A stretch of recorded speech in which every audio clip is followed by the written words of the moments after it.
my talk today morning is the implications of Tawheed in human life. Before I dwell into the topic, I would like to ask you a question. Have you ever thought, why are we here? Why are we here in this world? What is the purpose of our life?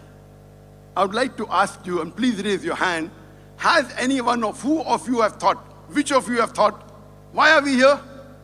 What are we doing on this earth? What is the purpose of our life? Please raise your hand.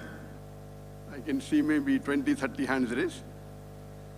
Out of few thousand people, okay, another few hands, 40, 50 hands. Not bad. Allah subhanahu wa ta'ala, our creator, gives the reply in Surah Dhariyat, chapter number 51, verse number 56. وَمَا خَلَقْتُ الْجِنَّ وَالْإِنسَ إِلَّا لِيَعْبُدُونَ. That I have created the jinn and the men not but to worship me. So the main purpose of our life is ibadah, worship of our creator Allah subhanahu wa ta'ala. I've given a talk on this topic, purpose of life. If time permits, you do watch it, or you may watch it also.